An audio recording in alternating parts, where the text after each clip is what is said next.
It's episode 25. Dude, I'm trying to be like every week I'm like, welcome to episode whatever of Give That Fan a Podcast. It's so boring. I'm trying to spice it up a little bit, but I'll figure something out a little better than that. I'm Paul. Good Lord. I'm Paul. You're It's right. I'm Paul. it's late. All right, let me I need to share this share the Facebook link. Welcome to those of you joining us live. We are streaming live on Twitter, Facebook, on our Orioles 24/7 page. That's Utah Street Report, as well as our YouTube channel. You can't comment along on Twitter, but if you follow the Facebook or YouTube streams, you can comment. We can see it. We can add it onto the show and perhaps give us something else to talk about. Because the reality, Paul, is that it's the off season, so there's not as much Oriole things going on. But we are in the playoffs. The ALCS game one just ended. That's why we're starting this late because we didn't want to do it during the game. Yankees and Astros. Houston takes a 1-0 lead with a 4-2 win. Not a great night for my wish of Rafael Montero to Baltimore. He was one pitch away from striking out the side, and then he gave up a homer to Anthony Rizzo, walked Josh Donaldson before being pulled for Ryan Presley. But Houston survives, gets the lead. NLCS is tied at 1. It was a much better day for my wish of Josh Bell to Baltimore. He went 3 for 4 with a towering home run after he struggled a lot of the postseason. Paul, it seems like we've come down to, obviously, we've come down to the Final Four. Is rooting for a Trey Mancini versus Manny Machado World Series pretty much the easiest decision ever for an Orioles fan, or do you lean a different direction on one side or the other? See, it's hard for me. I'm I like Trey Mancini. Um, I'm not as big of a Trey Mancini fan as everybody else in Baltimore seems to be. I like the guy. I thought he was an incredible story, but for me, like he's not here now, and he never stuck with me like other players did. And I know that I don't know why that should be so awful, but I think it is. I think people would think that that's awful. My stepdad's a Philadelphia Phillies fan. He's from Philly. My two co-best men are from Philly. Um, so I'm kind of, and I'm a big Bryce Harper guy. I love Manny. Manny's probably my favorite player in the game, but I don't know. If I let's just put it this way: the NLCS. I just love the fact that it's not the Braves, that it's not the Dodgers, that we can watch two teams battle it out. That I think the Phillies only have like two world championships in their history, and being exciting down to the wire LCS, and whoever gets there, I'll be excited for. From the American League side, I think this was a series nobody wanted, right? Pretty much, yeah. You're getting the Yankees and the Astros, and look, the Astros have been to the World Series. If they go back this year, it'll be 4 times in 6 years. The Yankees are the Yankees. If they never go back to the World Series, it'll still be too soon. So, I think whoever goes from the National League will all be rooting for, and we'll have a former Oriole to root for, one way or the other. So I'm here for it. Let's go. Yeah, I see the appeal of the Phillies. I like Bryce Harper as well. It's a really fun team. Kyle Schwarber hits tanks. Reese Hoskins has been there for a long time, grueling through a lot of down years for the Phillies. But I've found myself rooting pretty hard for the Padres. Manny Machado has a lot to do with it. I love Juan Soto. He's the centerpiece of my fantasy team, which might explain why I faltered down the stretch and got knocked out in the playoffs. But anyway, Yeah, that batting average wasn't great this year. no, it's weird that he had a bad season, a bad second half by his standards, and his on base percentage was still like 370 something. It Yeah. was he's an absurd player, but obviously the American League, not the Yankees. But for me, it's Padres Astros is what I'm rooting for. It'd be nice to see a couple former Orioles there. But if that's the result we get, I'll be pulling for San Diego. Whoever We comes should. out of the NL is Yeah, I who I think we'll like. be rooting for whoever comes from the NL. Now, uh, who's your NL MVP? It's pretty interesting because by and large, the better season belongs to Paul Goldschmidt. But Manny Machado was the heart and soul of that Padres team. He carried that team on his back when Tatis didn't play at all this year. Manny was that guy. He came back didn't even go on the IL after what looked like a broken ankle, and came back and didn't really skip a beat. Is Manny Machado your favorite for the NL MVP, or is it going to be Goldschmidt? I want to say it's Manny, and Goldschmidt did struggle a little more down the stretch to kind of even out his season numbers. I still think it's Goldschmidt. As late as I think beginning of September, we were looking at Goldschmidt as a potential Triple Crown winner in the National Yeah. League. To me, he did enough to balance out the struggles near the later portion of the season. But He was a monster. He had such a good year. He had yeah, such a good year. You're not going to miss either way, but I think that he's going to win it. I think so too. It won't break my heart as much as I'd love to see Manny take one home. Anyway, in current Orioles news, John Means is throwing. Mm-hmm. Posted a video to his Twitter and his Instagram the other day. It's light throwing and it's off a flat ground, but it's still a massive step in the right direction. He obviously won't be ready for opening day, but it fires me up to see him out there throwing a ball. Yeah, 6 months after having Tommy John surgery, and he's out there throwing a baseball. Look, it's going about as well as you could have hoped, right? And I remember at some point during the year they said that he was ahead of schedule. So yeah, man, it's great to see him throwing. There are a lot of people who seem to think that he'll be back. When I say a lot of people, usually when I say that, I mean a lot of fans. And I say it a lot. A lot of people, a lot of fans seem to think he's going to be back by May, and I think that that's pushing it. I think that Yeah. the earliest you can expect him is maybe mid-June, and really, I think that the Orioles would be doing themselves a service if they just wait till after the All-Star break. And it's almost like because either way, he's going to be on an innings limit, right? It's not like you're bringing him back to throw 7 innings. You're bringing him back to throw 3, 4, 5 innings, kind of like Chris Sale when he came back from it. Yeah. And if the Orioles have the pitching staff that we think they're going to have, I mean, they've already got 9, 10, 11 guys who could be in their rotation before they even had a free agent or trade partner. Um, you don't want to throw a wrench in a good thing. And I think wait until after the All Star break and see what your rotation looks like to bring Means back is probably the best choice. But great to see him throwing now, and it's only uphill from here. What's the saying? Is only downhill from here because it's easier to go downhill, but It's it's all down. Well, I guess it could go either way. I think the phrase I'm more used to hearing is "it's all downhill from here." yeah.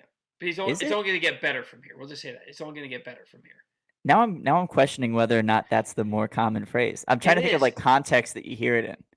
It's all downhill from here is the phrase, and I think it's supposed to mean it's easy from here. But when you say it's all downhill, it's like you're taking a slide from the top of the mountaintop. Just like True. the shit runs downhill. Um, Yeah, yeah. and that comes from way back when all the rich people lived on top of the hill, and they would throw their waste down the hill down to the peasants below, and that's where that comes from. So it's either it's all downhill because it's easy, or it's all downhill because it's all shit from here. Yeah, one of those things. I don't know. It's almost 11:30. We're doing this later than we're used to. It's almost Uh, 11:30. Shut up, Paul. no, no, no. No, it's almost 11:30. We're both a little groggy and not really sure where this conversation's going. But John all right, Means, good to John see you. Means. Yeah, it's awesome. Um, the other side of the battery, the Orioles agreed to terms with Anthony Bemboom for 2023. They now have 6 catchers on the 40-man roster. Adley Rutschman's a given. He's going to be the guy. Robinson Trinos is probably going to, well, he is a free agent. He's likely not coming back. That leaves us with Anthony Bemboom, Cam Gallagher, Aramis Garcia, and Mark Colesbury as the other 4 catchers currently on the 40-man roster. Still in the minors, you've got Jacob Nottingham, Brett Cumberland. If you look a little further down, guys like Cody Roberts and Maverick Hanley had solid seasons this year. Is the Orioles' 2023 backup catcher already here? Is he already in the organization? Because for me, if that's the case, I think I'd prefer one of Cam Gallagher or Jacob Nottingham. But I'd rather continue looking elsewhere. I kind of want someone with enough of a bat that when you're giving Adley the days off that he's obviously going to get as a catcher, it doesn't feel like a so-called punt lineup. And for me, that's a guy like Christian Vasquez.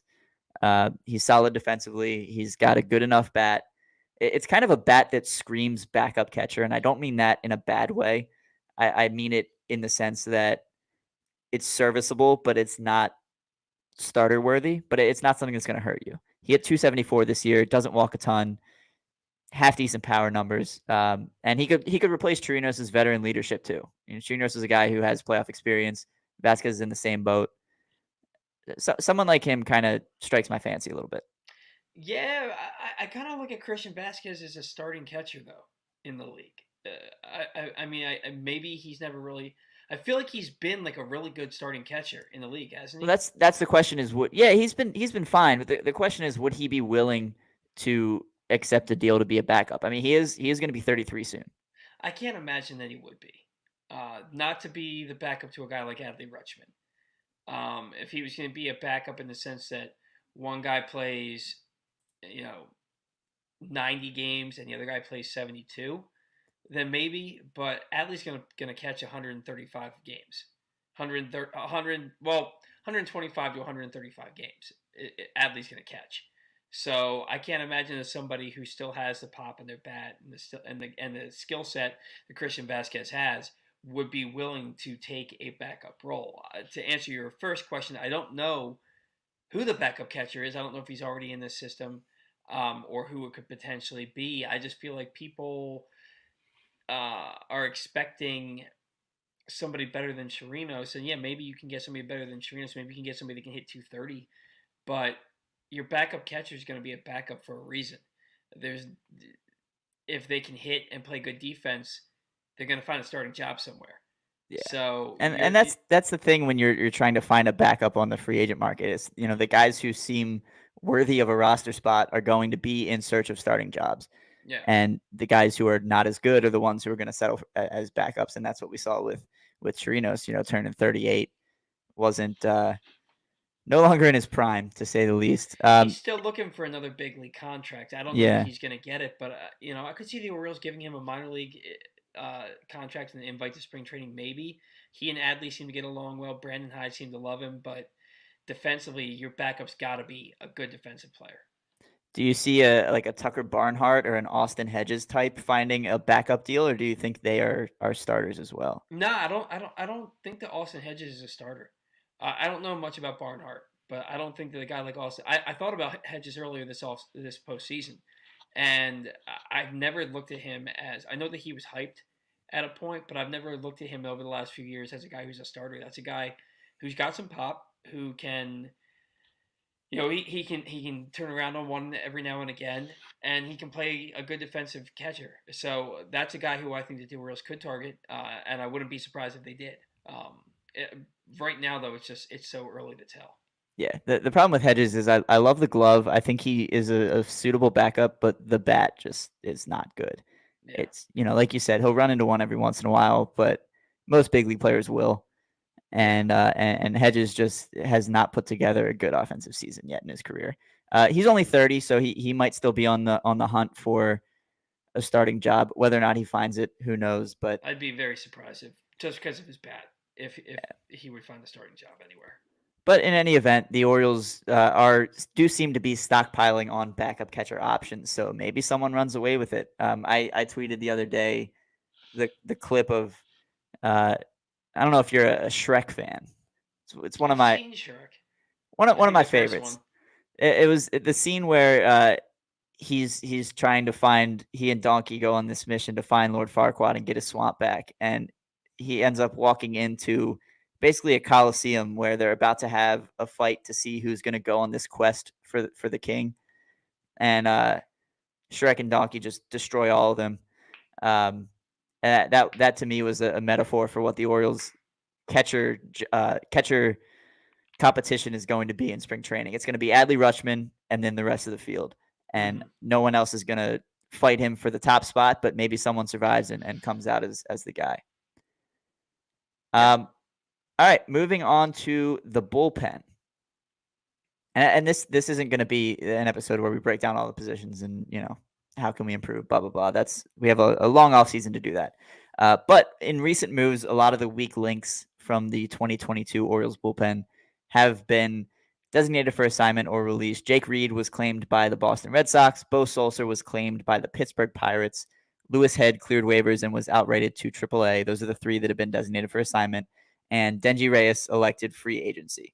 So guys who didn't do much in the Orioles bullpen will no longer be around.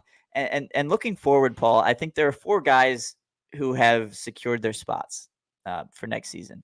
And those guys are Brian Baker, Cianel Perez, Dylan Tate, and Felix Bautista. Mm-hmm. I don't think you'd have any argument there. I can see Dylan Tate being traded. I could see any of them being traded, honestly, but I think in terms of performance, where they're going to be a part of your team or if bring the something season back. started tomorrow, then yeah, those are the 4 guys. Yeah. So looking at some of the other names, I find myself wondering who has done enough to stick around, who might be a risk to be the next designated for assignment. I look at guys like Keegan Aiken. He had a 3.20 ERA this year, but it wasn't the cleanest season from him. He started off looking good. He pitched a bunch of multi-inning relief appearances in a row and was very good 16, in them. Yeah. Yeah, and then kind of fell off. And he still ended the season 3.20 ERA, 3.59 FIP, 1.26 ERA plus. Those are above average numbers. He's I think 27 now. I don't know when his birthday is, but he's not a youngster anymore by any stretch. Feels weird saying that because I'm also 27. But anyway, he's not an old head either, though. No, he's not. He's not old, but he's is he a guy who you think has done enough to stay, or do you think his role in the bullpen is going to be replaced by a Michael Baumann type? It's crazy because he was so good in April and May, right? He was, yeah, he was awesome. And then he kind of fell apart June, July, August, and the ERA stayed low because a lot of those fall aparts were when he would come on and have guys on base and let them score, or if you pitched 2 innings, he gave up 1 run, but that 1 run was an inherited runner home run type of thing. You know what I mean? Yeah. So the home run went against him, but the 2 guys who were on base went against the previous pitcher. He really faltered in the middle to last third of the season, but he came on strong again at the end of the year. And I thought that he pitched a lot better, more like April and May towards the end of September. And I'm wondering if there was a sense of complacency with him that, I've done enough to stay on this big league roster all year. And then boom, he gets set down to AAA towards the end of the year. And he's like, oh crap. Because when he came back from AAA, he looked really good again. I think he's going to get a crack at it. I think that he's going to have the opportunity to stay in that bullpen mix. I do think Mike Baumann starts the year next year. They're going to stretch him out to be a starter in spring training. I think that's going to happen. I think so too. And then ultimately he ends up as a swing man, a long man in the bullpen before ultimately settling into a late inning reliever situation. Maybe not this year, but the year after that. But Baumann, I think, is going to be in the rotation in the bullpen. I think Aiken's going to get a shot to stay in the bullpen. Another guy, Paul, who might be the right-handed Keegan Aiken, Logan Gillespie. He had very similar numbers. He had a 3.12 ERA, 3.57 FIP, 1.31 ERA plus. He's a guy the Orioles I know like a lot. He was added to the 40-man roster last season instead of guys like Nick Vespi, Robert Newstrom, who were exposed to the Rule 5 draft that did not end up happening. I scenario in which the Orioles cut ties with Gillespie either. I think they like him too much to not, to give him this short of a leash. Yeah, I imagine if they put him on the 40-man last year and then he pitched as well as he did, he had his moments this year. That's a guy that I think ends up getting at least a shot. Maybe he ends up in Norfolk to start next year, but he'll get an opportunity. There's going to be a lot of guys in spring training next year. They are going to get an opportunity. But you also have to think about the fact that they have to add how many guys? 5, 6, 7 guys to their 40-man this year. Right. And so he may be a casualty. A guy like who I know you're about to bring up, Joey Crabill, might be a casualty to get somebody else on the roster. Not to steal your thunder. No. But it's going to be interesting to see if they keep him around. If he survives the other guys being added, then yeah, he's going to get a shot at it. That nobody is set in stone right now except the 4 that we mentioned, and then that's barring any kind of trade. So there's going to be a lot of people. You can never have too much pitching. A lot of players are going to get an opportunity to make this ball club. And I'm still really hopeful that they go out and get a free agent reliever to kind of bolster things. Somebody that's not a waiver claim, somebody that's not a minor leaguer coming up from your system, somebody that's already established. I don't know who that is or what that looks like. Rafael Montero. Yeah, Montero, sure. Sorry, that's my guy. I know. Was doing a quick search and I came across him. I looked at his numbers. I was like, yeah, this is who I want. Yeah, I think the people thinking of Edwin Diaz are going to be really disappointed. He's not coming here. That guy wants to be a closer somewhere. He won't be a closer here. So, or maybe he will be. Who the hell knows? But Yeah, hey. I would like to see them bring in somebody who's got the experience and the track record of being a really solid reliever on a good team. Yeah, I think there are definitely a couple candidates for players the Orioles might want to try to pass through waivers. Yennier Cano is one of them. He was acquired in the Jorge Lopez trade. He's already, I think, 28. He gave up 9 earned runs in 4 1/3 innings. Somehow had a 3.34 FIP, which is pretty damn good. His last but, outing, he was really good. Yeah. Two innings. I think he had 5 strikeouts in 2 innings. He was really good his last outing. Yeah, so that was good to see. Maybe he's a guy who sticks around, but I could see him being a casualty if they need to squeeze guys on the 40. Joey Crabill, I think, is definitely a candidate for that as well. He had a 4.67 FIP this year, 3.90 ERA, so pretty average. Nothing special. He kind of pissed us off more than not this year. It felt like his season ended with an option to AAA. Yeah. So the way his season ended was very unceremoniously. He was good the first 3 or 4 months of the year, and he fell apart in August and September, and it was really ugly to see. In August, you kind of started to see it start to happen. He'd have a really bad outing, but he'd have like 2 or 3 really good ones, and then it came to a point by the end of August, beginning of September, where every outing was just bad. Yeah. I guess it's recency bias for me because for a chunk of the year he was pretty solid. He was one of your more trusted guys. Yeah. But definitely fell off near the end. And then one other guy I just brought up, Nick Vespi, didn't give up an earned run in 28 innings at AAA this year. Had a 4.10 ERA in the bigs in 26 innings. I think it was 26 and 2/3. I don't have that number in front of me. Another guy the Orioles left unprotected last year, which may or may not signify how the Orioles front office feels about him as a relief pitcher. I'd like to see him stick around. I think you need a lefty like that in the bullpen. Doesn't throw hard, but has a wipeout slider. Fastball has cutter movement on it. Works in a curveball every once in a while. I think he deserves a shot. But again, it's a lot of guys, like you said, who are going to enter spring training with a chance to solidify a roster spot, and a lot of guys who are going to end up not finding their niche, I guess, is the way to put it. I think that he's a guy who's got a great chance to be in the bullpen to start the year. Like you said, his 0 ERA at Norfolk this year is well documented, and that 4.10 ERA is a little bit misleading because there was one game where he gave up like 5 or 6 runs in one inning when he was brought in mop-up duty. Yeah. And they just let him keep going because we're trying to save the rest of the arms for the pen. So if you take away that one outing, his ERA is probably close to like 3.2, 3.3, something like that. Maybe even lower because he didn't have a ton of innings at the big league level. And I also thought that he was victimized by being misused at times, like when he came in to face Eric Hosmer, who was hitting 320 against lefties and got the game-winning hit off him. Now, that run was charged to Dylan Tate in that game, but for me, I think he did enough to show that, hey, he's on the 40-man, and I think they're going to keep him on the 40-man. You need a lefty, and even though he's a self-tosser, you mentioned that wipeout slider, Vespi's a guy who I look to be a big part of this bullpen to start the year next year. Yeah, he's a guy I've been rooting for since the beginning of the year, and good to see his success at AAA. Obviously, you hope that translates to the bigs, but yeah, he had that one outing. I think it was 6 runs he gave up in. I think he only got 1 or 2 outs. So it was not a great outing for him. He was optioned back to AAA, and you know how sports fans are. They were immediately sour on him and said, don't bring him back, whatever. He deserves a shot, and I think he'll get it. Heston Kjerstad, Paul, is tearing up the Arizona Fall League. He leads the league with 19 hits, 13 runs batted in.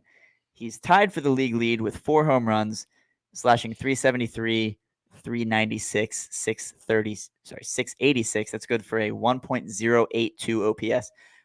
On the flip side of that, he's walked just twice. His 15 strikeouts are second most in the league. So not the ideal situation for him, but he's been tearing the cover off the ball when he's making contact. Went 4 for 5 Monday, inside the park home run. Mm-hmm. I think it's fair to assume that he'll start the year in Bowie. Yeah. And it seemed like there were several prospects whose offensive game really took off once they made it to Bowie. Guys like Norby and Ortiz and Cowser. It's a much easier place to hit than it is in Aberdeen. Is there a shot we see Kjerstad in the majors in 2023, or do you think the No, I following mean season's more he's realistic? gonna have to have a Gunnar Henderson type of ascension Yeah. in 2023 to get here. I think 2024 is realistic, and even then might be the second half of 2024. When he started playing, I don't know if it was on this show, if it was on that crap that we did with that one dude, or if it was on the bat around. But I said I don't think we can realistically expect to see him until he's 25, make his big league debut. Now, look, when you go to the Arizona Fall League, if you're going to play in the Arizona Fall League, it's better to have good results and bad results, right? What do we know about Heston Kjerstad? We know that he's a big time power left-handed hitter, but he strikes out a ton. That was his MO in college. So the 15 strikeouts doesn't surprise me. And yeah, I'm glad that he's tearing the cover off the ball.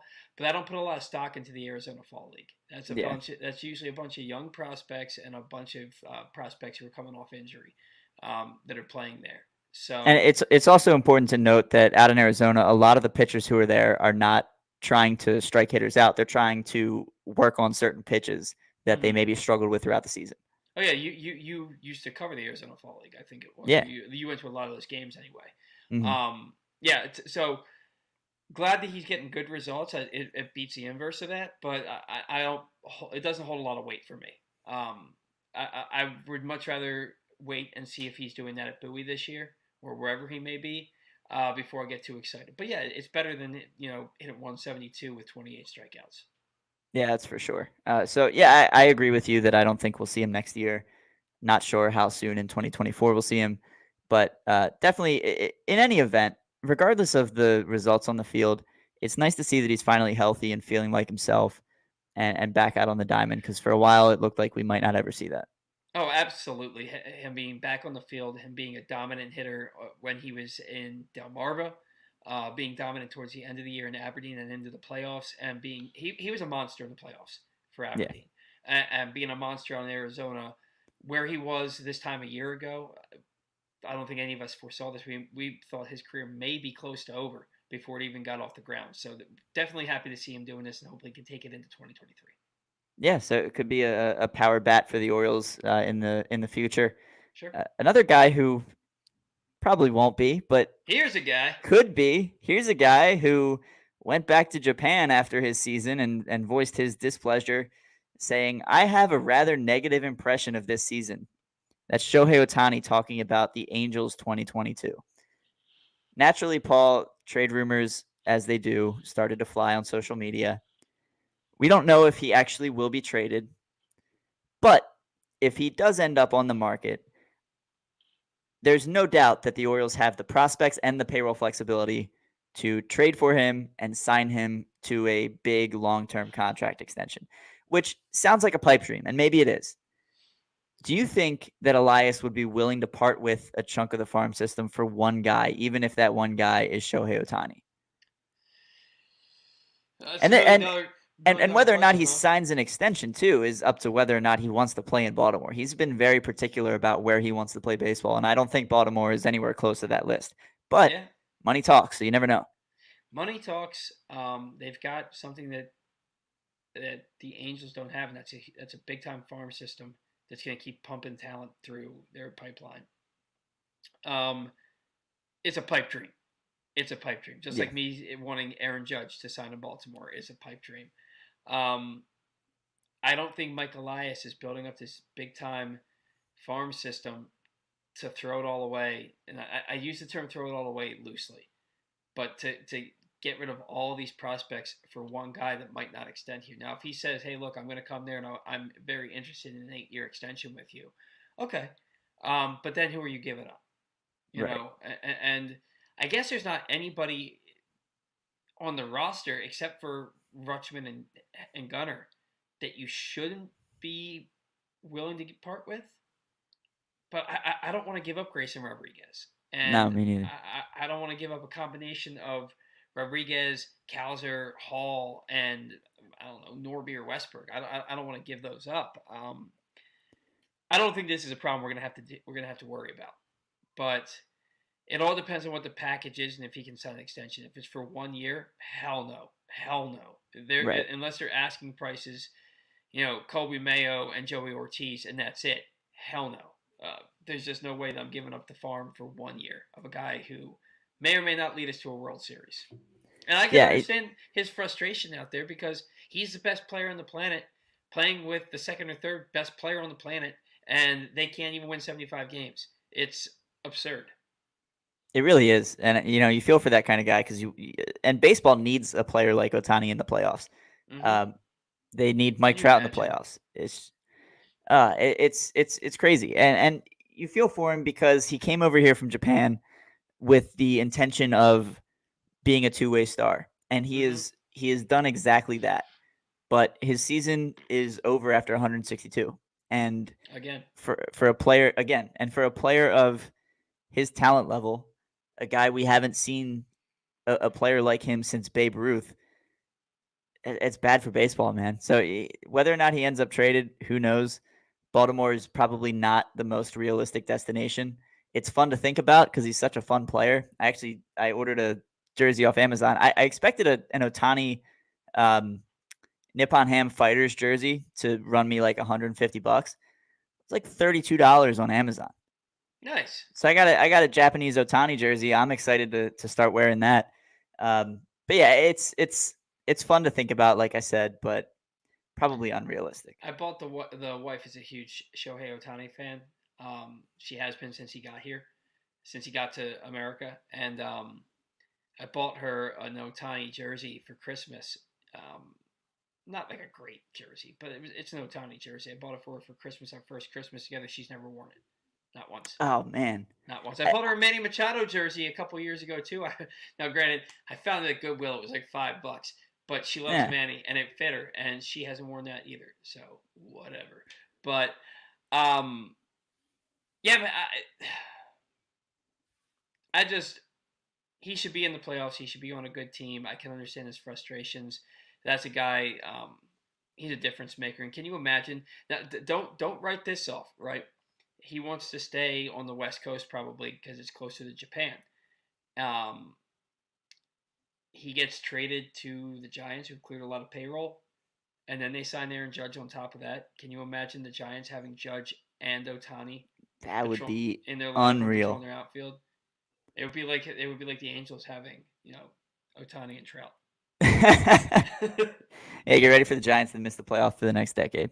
Right. Although that wouldn't bother me because they just won 3 World Series in 5 years, beginning of this, I guess, last decade. God, it feels so recent. I know it was 2010, 2012, 2014. Yeah, And it feels way more recent, but that's just what happens when you get old, dude. All these days so. start to bleed together. Yeah, I pulled a muscle in my back. I might have it's enough pain that it might be a pulled oblique. Folding laundry last night. Oh, nice. I'm 27, dude. This isn't supposed to happen. Dude, I'm 38. I was playing baseball on Sunday, and everything in my body hurt. And I'm like, what am I going to be like in my 40s and my 50s and my 60s? This is going to suck. And then I started doing a plant-based diet because I saw this documentary called The Game Changers that scared the crap out of me from eating meat. Apparently, I've been eating meat breakfast, lunch, and dinner my entire life, and didn't realize I'm basically killing myself.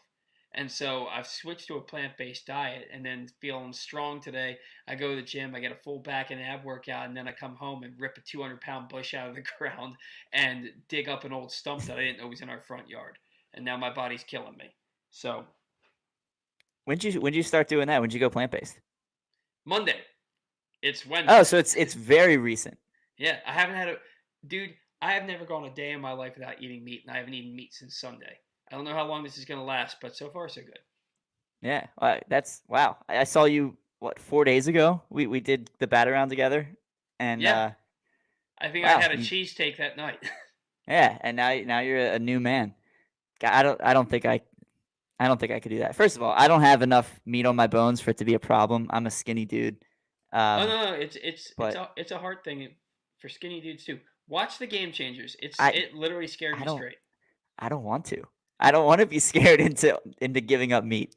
It's so good, man. It is good. God, shut up. Let's move on. All right, I'm sorry.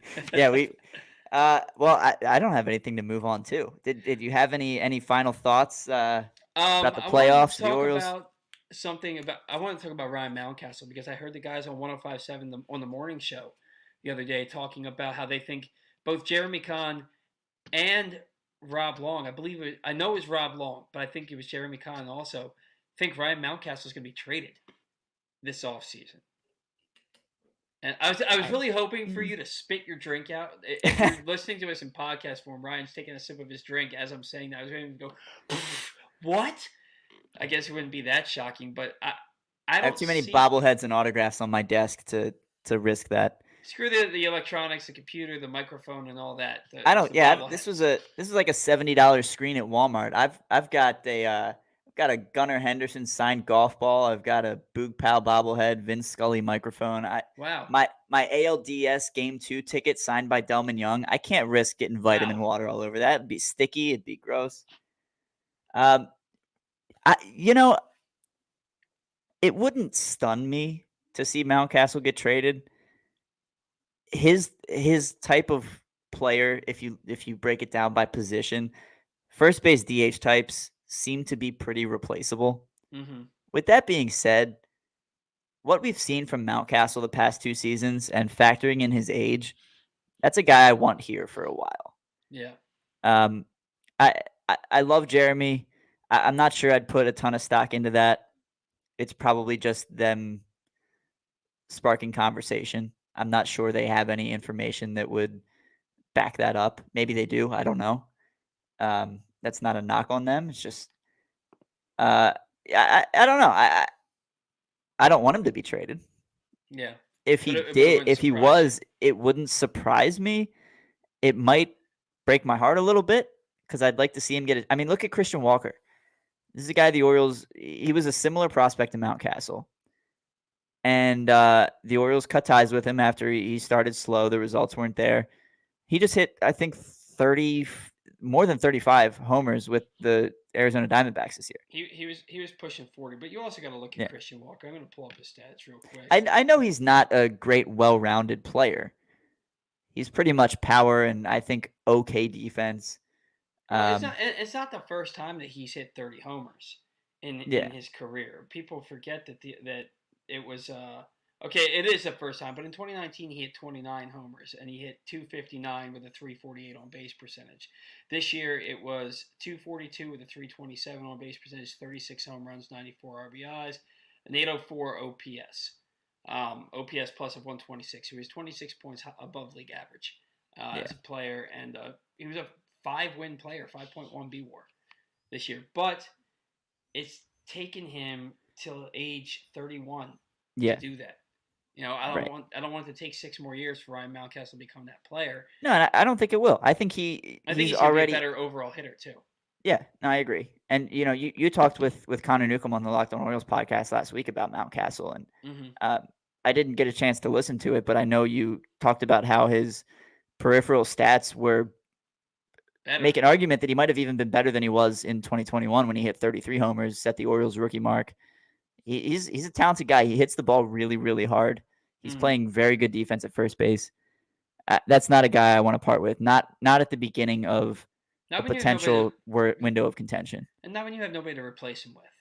It's not like you have Spencer Torkelson, despite his down year, or Andrew Vaughn in your system knocking down the door. It's like you got Tyler Nevin.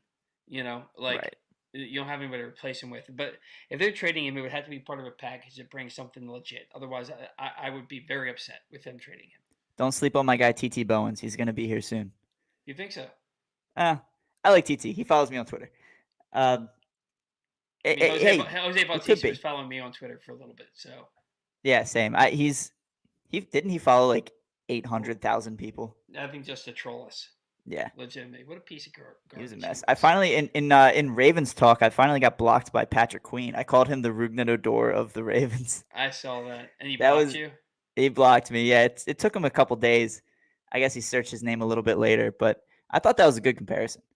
Kind of player. According to Pro Football Focus, he's been one of the top 3 rated linebackers the last 2 weeks. Which absolutely blew my mind. Now, to be fair, that comes after my tweet. But before the tweet, for the last couple of years, he's been the guy who is a point of contention every week in the sense that he misses tackles. He hasn't been the contributor we expected from him, and yet every once in a while he comes up with a big play, a la Rougned Odor, go ahead home run late in the game, where he shifts the momentum. We saw it in the Bengals game, and this was why I tweeted what I did. So he had that interception when it was 10-10. He picked off Burrow, and that was a time in the game where it felt like all the momentum was going the Bengals' direction. Right. And Queen comes up with that pick, and I was like, man, that feels like watching Rougned Odor hit a go-ahead home run or a game-tying homer after he makes 2 errors in the top of the 7th, right, and lets the other team right back in the game. Yeah. But anyway, I got blocked by PQ, so I'm joining I think probably thousands of other Ravens fans who are in the same boat. Yeah, Patrick Queen is just one of those guys, man, and to me he's too fast for his own good, and he has no idea how to break down to make a tackle. When you see him break down and make a tackle, it's amazing because he just never does it. He's always over pursuing, runs right past the ball carrier because he's just going too damn fast.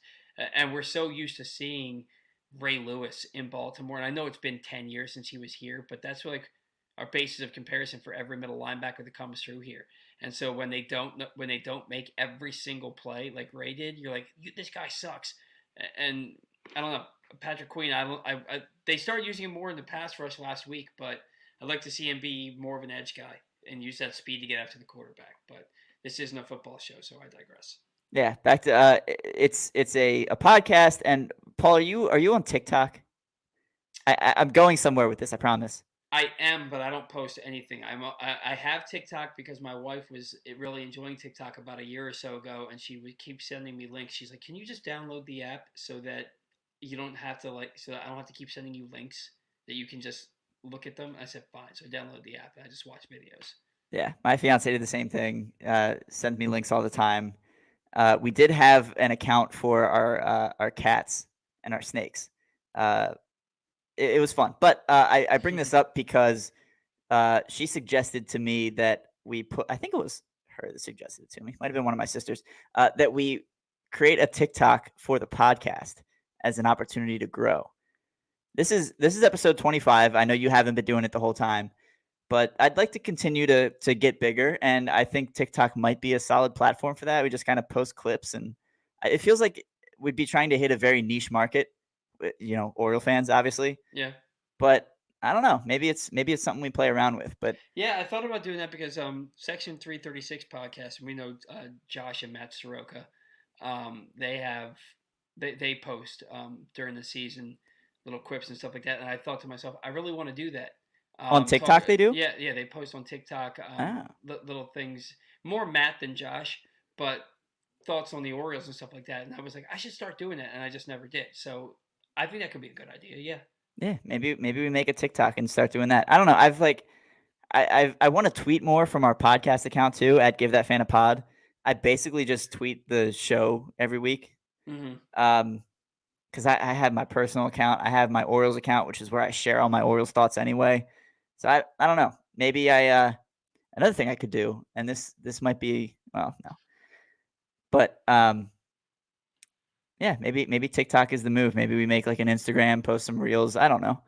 I think it'd be fun. Yeah, we can give our take on things in the moment, stuff like that. Yeah, it could be fun. We'll see. All right, we went a little. It's pushing midnight now. We went a little longer than we wanted to, although 44 minutes isn't. Yeah, right. We always do.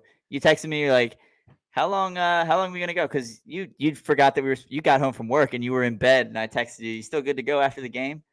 And like, how long do you want to go? I said, I don't have a ton of discussion points, so probably no longer than a half hour-ish. And here we are approaching 45. I knew it was going to happen. There was no doubt in my mind we were going 45 minutes tonight. Yeah. Well, this probably won't be the last time we're streaming at this hour. I would like to come up with a more routine schedule, but it's tough with both of our schedules to come up with times that work. But I think Wednesday nights are going to be all right.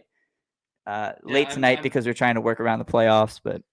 And I'm usually not picking up shifts on Wednesday nights. I had to. My brakes and rotors went up, and I had to drop $500 the other day that I just did not expect to have to spend. So I was like, all right, let's pick up a shift because your boy can't just afford to drop $500 and have it not hurt significantly. Yeah. Now, the other day, a couple weeks ago, I was about to DoorDash dinner, and I decided, you know what? I don't want to pay service charge, delivery fee, tip, all that stuff. So, and I'm tired of feeling lazy. So I got in my car and I drove to pick up dinner. Went into the pizza place, came back out, car didn't start. Battery completely died. Had to jump it, get it back to the apartment, jump it, get it to the shop, replace the battery. I need new tires too. Being an adult's not fun. Yeah, dude, it is always, as soon as you feel like, all right, I'm where I need to be, let's start saving. No, rotors and calipers, bro. It's always You're something with the screwed. car too. Yep, yep. Oh So man. that's the All way right. it goes. Hey, we're probably not going to be recording again for another 2 weeks, just because we're kind of on a bi-weekly schedule here because of it's the off season. But Right. I think that the next time we record should be, is if not the end of the World Series, it'll be in the middle of the World Series, and we'll be that much closer to the Orioles starting some free agency and maybe getting the rumor mill going. So hopefully by then we'll have something even more significant to talk about, and also hopefully the Astros losing or the Yankees losing a World Series. That'd be nice. Yeah. I've been waiting to bring out my tweet about the Yankees getting eliminated from the playoffs, which is a yearly occurrence at this point. Always brings me joy. So when It's the almost always Yankees by the Astros too. always by the Astros, which is fine, I suppose. And I think I said this on the bat around the other day. It fires me up kind of as tired as I am seeing the Astros there every year. Fires me up knowing that the Orioles are trying to follow a similar blueprint. Mm-hmm. Mm-hmm. Yes, So I can't wait for 5 years from now when somebody's doing a podcast talking about the Orioles the way you and I are talking about the Astros. So bring it on. yeah, man. All right, subscribe to our YouTube page. Follow us on Twitter at Give That Fan a Pod. Thank you as always to Derek and Tony at Utah Street Report for hosting us and now letting us stream on the Orioles 24/7 Facebook page. It's a big help to us. We appreciate it very much. We still have shirts available at birdlandstore.com. I didn't wear mine tonight, but I've got a few of them. That's all I've got, and we will see you in a couple weeks next time on Give That Fan a Podcast.